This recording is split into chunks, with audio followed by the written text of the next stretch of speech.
പ്രശാന്ത് ഏട്ടാ, ഇപ്പോൾ കേരളത്തിൽ എല്ലാ കാലത്തും ഈ ന്യൂനപക്ഷ വോട്ടിന് വേണ്ടി വൻ തർക്കമാണ് നടക്കുന്നത്. പക്ഷേ ന്യൂനപക്ഷങ്ങൾ, പ്രത്യേകിച്ച് ഈ മുസ്ലിങ്ങളെ വോട്ടിന് വേണ്ടി വലിയ രാഷ്ട്രീയ നാടകങ്ങളെല്ലാം ഇങ്ങനെ തുടർച്ചയായി ഈ പാലക്കാട് ഇലക്ഷൻ സമയത്ത് നാം കണ്ടതാണ്. എന്നാൽ ആ വിഭാഗത്തിൽ നിന്നും ഒരു നേതാവിനെ വളർത്തിക്കൊണ്ടുവരാൻ CPM-നും കഴിഞ്ഞിട്ടില്ല, കോൺഗ്രസിനും കഴിഞ്ഞിട്ടില്ല. കോൺഗ്രസ് പറയുന്നത് മുസ്ലിം ലീഗ് അവിടെ അവരുടെ പക്ഷത്തുണ്ട്, അതിനാൽ തന്നെ അതിൽ വളരെയധികം നേതാക്കളുണ്ട്. അതിനാൽ ഈ കോൺഗ്രസ് അത്തരത്തിൽ ന്യൂനപക്ഷങ്ങളെ വളർത്തുന്നത് ശരിയല്ല, അവിടെ ഭൂരിപക്ഷത്തിനാണ് സ്വാധീനമെന്നാണ് അവരുടെ അഭിപ്രായം. പക്ഷേ CPM ഉണ്ട്, CPM-ന് അതിന് കഴിയുന്നില്ലല്ലോ.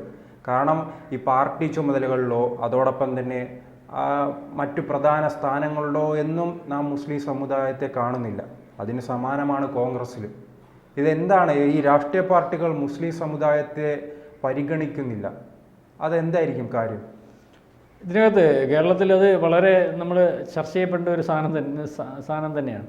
കാരണം എല്ലാ പാർട്ടിക്കാരും ഈ ന്യൂനപക്ഷത്തിൻ്റെ ഭാഗമായിട്ട് നിന്ന് സംസാരിക്കുകയും അല്ലെങ്കിൽ ന്യൂനപക്ഷത്തിൻ്റെ വോട്ടിന് വേണ്ടിയുള്ളൊരു ശ്രമം നടത്തുകയൊക്കെ. അതിന് പ്രധാനപ്പെട്ട രണ്ട് കക്ഷികളെന്ന് പറയുമ്പം ഒന്ന് ഈ പറയുന്ന കോൺഗ്രസും അല്ലെങ്കിൽ LDF-ഉമാണ്.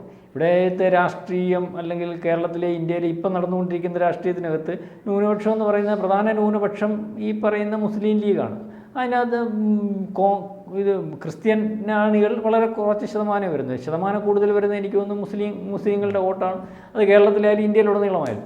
പക്ഷേ ഇവരുടെ വോട്ടിന് വേണ്ടി അവരുടെ ഭാഗം നിന്ന് സംസാരിക്കുകയും അല്ലെങ്കിൽ ആനുകൂല്യങ്ങൾ ഒക്കെ ഞങ്ങൾ നേടിത്തരാമെന്ന് പറയുമ്പോഴും ചില സമ്മർദ്ദങ്ങളുടെ ഫലമായിട്ട് അമിതമായിട്ടുള്ള ആനുകൂല്യങ്ങൾ ഒന്നും ആയിരിക്കത്തില്ലെങ്കിൽ അവർ ചില ആനുകൂല്യങ്ങളൊക്കെ കിട്ടുന്നൊക്കെയുണ്ട്. പക്ഷേ ഈ ആനുകൂല്യങ്ങൾ നേടിക്കൊടുക്കുന്നതിന് വേണ്ടി ശ്രമിക്കുന്നതല്ലാതെ മുസ്ലിം നേതാക്കന്മാരെ ഉണ്ടാക്കുന്നതിന് വേണ്ടി ഈ രണ്ട് പാർട്ടികളും ശ്രമിക്കുന്നില്ല എന്നുള്ളതാണ് നമുക്ക് രാഷ്ട്രീയം പരിശോധിച്ചാൽ മനസ്സിലാകുന്നത്. വളരെ പുറകോട്ട് നോക്കുമ്പോൾ മുസ്ലിം ലീഗിനകത്തുനിന്ന് എനിക്ക് തോന്നുന്നു ഇപ്പോഴത്തെ മുനീറിൻ്റെ അച്ഛൻ ഒരു പ്രാവശ്യം കുറച്ച് നാൾ മുസ്ലിം ലീഗിനകത്തുനിന്ന് ഒരു മുഖ്യമന്ത്രിയായിട്ട് വന്നിട്ടുണ്ട്.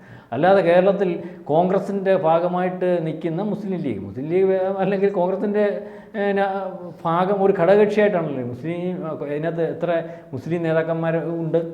ആര്യാടൻ മുഹമ്മദ് എന്ന് പറയുന്ന മുസ്ലിം ലീഗിൻ്റെ അല്ലെങ്കിൽ കോൺഗ്രസിൻ്റെ ഒരു നേതാവുണ്ടായിരുന്നു. മുസ്ലിം ലീഗിൻ്റെ അപ്രമാദിത്യമുള്ള സമയത്ത് അവിടെ ആര്യാടൻ മുഹമ്മദ് ആണ് അവിടെ അദ്ദേഹം നിൽക്കുന്നിടത്ത്, നിലമ്പൂർ അദ്ദേഹം നിൽക്കുന്നിടത്ത് അദ്ദേഹം ജയിക്കുമായിരുന്നു. അദ്ദേഹത്തെ മറികടക്കാൻ ഈ മുസ്ലിം ലീഗിൻ്റെ അപ്രമാദിത്യത്തിൽ പോലും സാധിക്കത്തില്ലായിരുന്നു.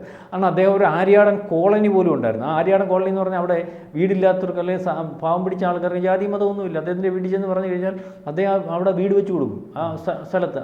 അത്രയ്ക്ക് വലിയൊരു കക്ഷിയാണ്. അദ്ദേഹത്തിൻ്റെ മകനുണ്ടല്ലോ ഷൗക്കത്ത് അലിയെ അവിടെ ഇപ്പോൾ ഒരു പരുവത്തിലാക്കിയിട്ടുണ്ട്, അറിയാം. ഷൗക്കത്ത് അലിയെ അവിടെ സീറ്റ് കൊടുക്കുകയും ആ സീറ്റിലാന്ന് തോന്നുന്നു അൻവർ മത്സരിച്ചിട്ട് അവിടെ ആ സീറ്റ് അൻവർ ജയിക്കുന്ന ഒരവസ്ഥ വന്നു. അതായത് ആര്യാടൻ മാറിക്കഴിഞ്ഞപ്പോൾ ഷൗക്കത്ത് അലിക്ക് പോലും അവിടെ നിന്ന് മത്സരിച്ച് ജയിക്കാൻ പറ്റത്തില്ല. അപ്പോൾ എത്രയ്ക്ക് ജനകീയനാണ്.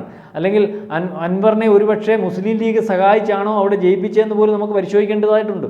മനസ്സിലാവുന്നുണ്ട് അവിടുത്തെ ആ കോൺഗ്രസിൻ്റെ അപ്രമാദിത്വം മാറുന്നതിന് വേണ്ടി. അതിനകത്ത് ഒരു മുസ്ലിം ലീഗിൻ്റെ ഡീല് അന്ന് ഉണ്ടായിരുന്നോ അല്ലെങ്കിൽ ഇപ്പോഴും മുസ്ലിം ലീഗുമായിട്ടുള്ള ഒരു ബന്ധം അൻവറിൻ്റെ നോക്കുമ്പോൾ നമുക്കത് മനസ്സിലാവുന്നുണ്ട്. ഞാനീ പറഞ്ഞത് ഇപ്പോൾ കോൺഗ്രസിനകത്ത് നിന്ന് അത്രയും പ്രധാനപ്പെട്ട ഒരു നേതാവ് ഉണ്ടായിട്ട് പോലും അദ്ദേഹത്തിന് ആ പ്രധാനപ്പെട്ട നേതാവ് ആണെന്ന് കണ്ടുകൊണ്ട് ചർച്ചയാവുമെന്ന് കണ്ടും മാറ്റി നിർത്താൻ പറ്റാത്തതുകൊണ്ടും പലവട്ടം അദ്ദേഹത്തെ മന്ത്രിയാക്കിയിട്ടുണ്ട് ആര്യാടൻ മുഖ്യമന്ത്രി. പക്ഷേ അദ്ദേഹത്തെ മുഖ്യമന്ത്രിയായിട്ട് നമ്മൾ പരിഗണിച്ചിട്ടില്ല. മാത്രമല്ല ഇത്രയും മതേതരവാദിയായിട്ടുള്ളൊരു നേതാവിനെ നമ്മൾ കണ്ടിട്ടില്ല.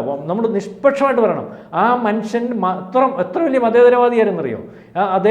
അദ്ദേഹത്തിൻ്റെ സമുദായത്തിൽ നിൽക്കുമ്പോൾ തന്നെ ആ സമുദായത്തിനകത്തുള്ള പ്രശ്നങ്ങളെ ഉയർത്തി പറയാൻ, ഉറച്ചു പറയാൻ അദ്ദേഹത്തിന് സാധിച്ചിട്ടുണ്ട്. അല്ലെങ്കിൽ ആ സമുദായത്തിൻ്റെ അകത്ത് ഈ മോശമായിട്ടുള്ള പ്രവണതകൾ, എന്നാലും അദ്ദേഹത്തിൻ്റെ കൂടെ മുസ്ലിങ്ങളോട് അത് അദ്ദേഹം പറയുന്നത് ശരിയാണെന്ന് അവർക്ക് മനസ്സിലാവുന്നുണ്ട്.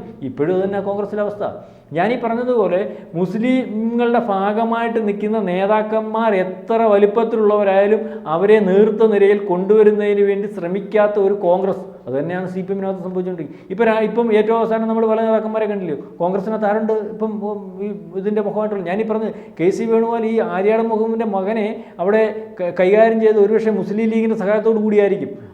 അതിനകത്ത് ഒരു കോൺഗ്രസ് വേണ്ട, മുസ്ലിം ലീഗുകാർ നിന്നാൽ മതിയെന്ന് മുസ്ലിം ലീഗിനെ തയ്യാറാക്കൊണ്ട് സ്വന്തം പാർട്ടിക്കകത്തെ ആര്യാടൻ മുഹമ്മദ് പോലെയുള്ള നേതാവിൻ്റെ മകനെ പോലും അവിടെ ഇല്ലായ്മ ചെയ്യുന്നതിനും വളരെ കൃത്യമായിട്ട് അദ്ദേഹത്തെ പാർട്ടിക്കകത്തുനിന്ന് പുറത്താക്കുന്നതിന് വേണ്ടിയുള്ള ശ്രമമൊക്കെ നടന്നു, അല്ലെങ്കിൽ പുറത്താക്കുന്ന ഒരു അവസ്ഥയുണ്ടായി.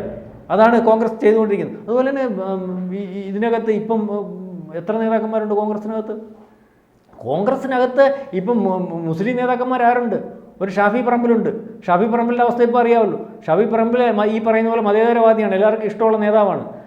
ഷാഫി പറമ്പിൽ ഞങ്ങളുടെ ആളാണെന്ന് പറഞ്ഞുകൊണ്ട് ചില തീവ്ര സംഘടനകൾ കൂടെ നിൽക്കുന്നുണ്ട് എന്ന് പറയുന്നെങ്കിലും ഷാഫി പറമ്പിൽ അതിൻ്റെ ഒന്നും ഭാഗമല്ല.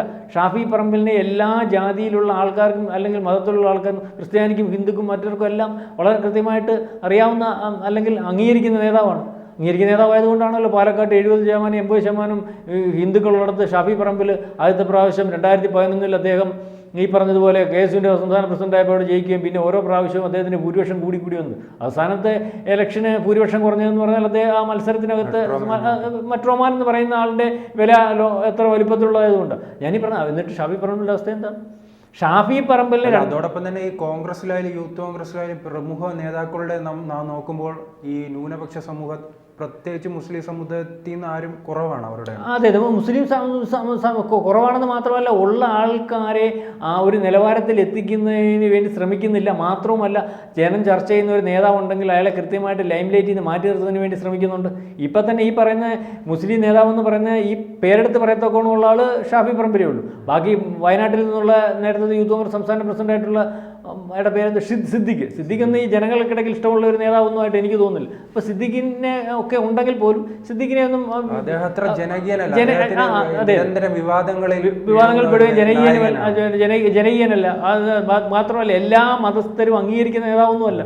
അപ്പോൾ അതൊരു വലിയ കാര്യമാണ്. നമ്മളീ പറയുമ്പം കെ കരുണാകരൻ്റെ കൂട്ടും ഈ പറയുന്ന മാണിയുടെ കൂട്ടും അല്ലെങ്കിൽ ഉമ്മൻചാണ്ടിയുടെ കൂട്ടും അച്യുതാനന്ദൻ്റെ കൂട്ടും ഒക്കെ ജനങ്ങൾ മൊത്തം അംഗീകരിക്കുന്ന അല്ലെങ്കിൽ പാർട്ടി നോക്കാതെ അല്ലെങ്കിൽ ജാതി നോക്കാതെ അംഗീകരിക്കുന്ന നേതാക്കന്മാരുണ്ട്. അവരൊക്കെ നേതാക്കന്മാരാണ്. അതിനകത്ത് വരുന്ന ഘടകത്തിനകത്ത് വരുന്ന ഷാഫി പറമ്പിലിനോട് ഈ പ്രാവശ്യം നമുക്കാർക്കും മനസ്സിലാവാത്ത ഒരു ചതി കോൺഗ്രസ് ചെയ്തിട്ടുണ്ട്.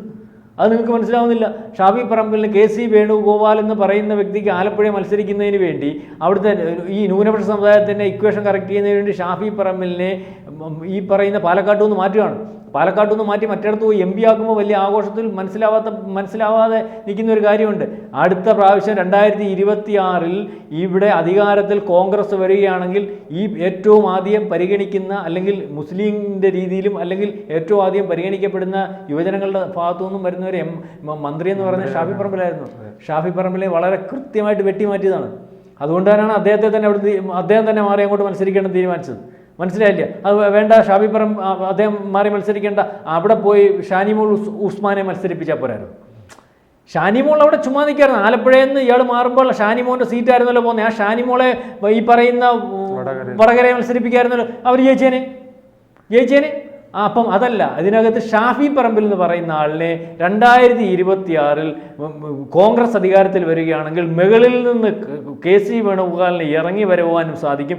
ഷാഫി പറമ്പിലിന് പറയുന്ന ആൾ ഇത്രയും MLA ആയിട്ടിരിക്കുമ്പോൾ തന്നെ, യൂത്ത് കോൺഗ്രസ് നേതാവായിട്ടിരിക്കുമ്പോൾ തന്നെ കേരളത്തിലുടനീളം മതേതരവാദിയായിട്ടുള്ള ഒരു നല്ല മുസ്ലിം നേതാവ്, നല്ല കുടുംബ പശ്ചാത്തലമുള്ള ഒരു നേതാവാണ്. അദ്ദേഹത്തെ വീണ്ടും ചർച്ചയിൽ അല്ലെങ്കിൽ മെയിൻ സ്ട്രീമിലേക്ക് കൊണ്ടുവരാതിരിക്കുന്നതിന് വേണ്ടി നാളെ കാലത്തെ 26 UDF അധികാരത്തിൽ വരുന്ന ഒരു സാധ്യത വന്നാൽ KC വേണുഗോപാലിന് കെട്ടിയിറക്കിയ മുഖ്യമന്ത്രിയാവുന്നതിനും ആ മുഖ്യമന്ത്രി കസേരയിൽ ഇരിക്കുമ്പോൾ പോലും ഇത്തരത്തിൽ ഒരു നല്ല നേതാവിനെ, ചർച്ച ചെയ്യപ്പെടുന്ന നേതാവിനെ, അല്ലെങ്കിൽ ഒരു ന്യൂനപക്ഷങ്ങളുടെ ഭാഗമായിട്ട് നിൽക്കുന്ന നാളെ കാലത്തെ KPCC പ്രസിഡന്റ് ആവാനും കേരളത്തിൻ്റെ മുഖ്യമന്ത്രി ആവാനും ഒക്കെ ജനം പരിഗണിച്ചാൽ പോലും ജനം തെറ്റ് പറയാത്തൊരു നേതാവിനെ കൊണ്ടുവരുന്നതിന് വേണ്ടി ശ്രമിക്കുന്നില്ല. അതുപോലെ തന്നെയാണ് CPMൻ്റെ അവസ്ഥ. CPMൻ്റെ അവസ്ഥ എന്ന് പറഞ്ഞാൽ നമ്മളീ പറയുന്ന പാലോളി മുഹമ്മദ്കുട്ടി എന്ന് പറഞ്ഞൊരു നേതാവുണ്ടായിരുന്നു, നമുക്കറിയാമല്ലോ. പാലോളി മുഹമ്മദ്കുട്ടി എന്ന് പറഞ്ഞാൽ എല്ലാവരും അംഗീകരിക്കുന്ന, സ്വന്തമായിട്ട് വീടില്ല, വാടക വീട്ടില്ല, മന്ത്രിയായിട്ടിരിക്കുമ്പോൾ ഒരഴിമതി ഇല്ലാത്ത നേതാവ്. അദ്ദേഹം മന്ത്രിയായിട്ട് അങ്ങ് പോകുന്ന ഒരവസ്ഥയാണ്. TK ഹംസ അഴിമതി ഇല്ലാത്ത നേതാവ്. ഇപ്പം ആരുണ്ട് ഇതിനകത്ത്? ഇപ്പം ഞാൻ പറയുന്ന മുഖ്യമന്ത്രിയുടെ മരുമോനെന്ന് പറഞ്ഞ് നിൽക്കുന്ന റിയാസ് ഉണ്ട്. റിയാസിനെതിരെ എന്തെല്ലാം ആക്ഷേപമാണ്. എനിക്കറിയാം റിയാസിനെ നേരിട്ട്, അതുകൊണ്ട് ഞാൻ പറയാം. റിയാസ് ഈ പറയുന്നത് പോലെ ഒരു പ്രത്യേക സമുദായത്തിൻ്റെ ആളെന്നായിട്ട് എനിക്ക് തോന്നിയിട്ട് ഞാൻ കൊണ്ടു നടന്നിട്ടുണ്ട് അദ്ദേഹത്തിൻ്റെ സമുദായത്തിന്. അദ്ദേഹം ഇതിനകത്തോട്ട് വന്നപ്പോഴത്തേന് അദ്ദേഹത്തിന് ഏതാണ്ട് മരുമോൻ എന്നുള്ള രീതിയിൽ മുഖ്യമന്ത്രിയാണ് പ്രത്യേക പരിഗണനയെ കൊടുത്തെന്ന് പറയാം. ഒന്നും കൊടുത്തിട്ടില്ല. അയാൾ DYFIയുടെ ദേശീയ പ്രസിഡൻ്റായിരുന്നു. ദേശീയ പ്രസിഡൻ്റായിട്ടുള്ള ഒരാൾക്ക് കൊടുത്തതേ ഉള്ളൊരു ജയിക്കാൻ പറ്റുന്നൊരു സീറ്റിൽ അയാളെ മത്സരിപ്പിച്ചു. അല്ലെങ്കിൽ ഒരു സീറ്റ് കൊടുത്തു, അല്ലെങ്കിൽ പാർട്ടിയുടെ സംസ്ഥാന കമ്മിറ്റി കൊണ്ടുവന്നു, ഒരു മുസ്ലിം നേതാവെന്നുള്ള രീതിയിൽ സെക്രട്ടേറിയറ്റ് കൊണ്ടുവന്നു, അയാൾക്ക് ഒരു പരിഗണന ഈ പറയുന്നതുകൊണ്ട് കൊടുത്തിട്ടില്ല. പക്ഷേ അദ്ദേഹം ഒരു CPM-ൻ്റെ ഇതനുസരിച്ച് നാളെ കാലത്തെ ഇനി അധികാരത്തിൽ CPM മൂന്നാമത് വന്നാൽ പോലും ഒരു കാരണവശാലും അദ്ദേഹം മുഖ്യമന്ത്രിയൊന്നും ആവത്തില്ല, പറഞ്ഞു മനസ്സിലായി. പക്ഷേ അദ്ദേഹം ഏതെങ്കിലും അവസരത്തിൽ ഈ മുഖ്യമന്ത്രിയോ എങ്ങാണം ആവാൻ സാധ്യതയുണ്ടോ എന്ന് കണ്ട് അതിൻ്റെ പുറയിൽ നിൽക്കുന്ന കുറേ മാധ്യമങ്ങളും അല്ലെങ്കിൽ ആ പാർട്ടിക്കകത്തു നിന്നുള്ള പറച്ചിലായിരിക്കുമല്ലോ വെളിയിൽ വരുന്നത്. പറഞ്ഞാൽ മനസ്സിലാണ്ടോ? ഒരു ന്യൂനപക്ഷ നേതാവ് അതിനകത്തുനിന്ന് വളരെ കുറച്ചേ ഉള്ളെങ്കിൽ പോലും അത് ഉരുത്തിരിഞ്ഞ് വരുന്നതിനകത്ത് ആ പാർട്ടിക്കകത്തും അല്ലെങ്കിൽ അതിന് സാധ്യത ഇല്ലാതാക്കുന്ന ഒരു അവസ്ഥയാണ് CPM-നകത്തുള്ളത്. അപ്പം നമ്മളീ പറഞ്ഞു വന്നത് രണ്ട് പാർട്ടിക്കും ന്യൂനപക്ഷത്തോടങ്ങ് സ്നേഹമാണ്, പറച്ചിലാണ് സ്നേഹം. പക്ഷേ പാർട്ടിക്കകത്ത് നിന്ന് ന്യൂനപക്ഷങ്ങൾക്ക് ആനുകൂല്യം കൊടുക്കുന്നതിന് അവർ മുൻപന്തിയിൽ നിൽക്കുന്നു, വർത്തമാനം പറയുന്നു. പക്ഷേ പാർട്ടിക്കകത്ത് നിന്ന് ന്യൂനപക്ഷത്തിനകത്തുള്ള നേതാക്കന്മാരെ ഒതുക്കി മുന്നോട്ട് പോകുന്നതിനും അവർക്കുള്ള സാധ്യതകൾ അടച്ചു മുന്നോട്ട് പോകുന്നതിനും അവരെ നാളെ കാലത്തെ പാർട്ടിയിലായാലും അല്ലെങ്കിൽ ഇതുപോലെ അധികാര സ്ഥാനങ്ങളിലായാലും കൃത്യമായ പോസ്റ്റിൽ കൊണ്ടുവരിക്കുന്നതിലും ശ്രമിച്ചു കൊണ്ടുപോകുന്ന ഒരു രീതിയാണ് CPM-ൻ്റെ ഭാഗത്തു നിന്നും കോൺഗ്രസിൻ്റെ ഭാഗത്തു നിന്നും ഉണ്ടാകുന്നതെന്നാണ് നമുക്ക് തോന്നുന്നത്. അത് ശരിയായ ഒരു നടപടിയായിട്ട് നമുക്ക് തോന്നുന്നില്ല.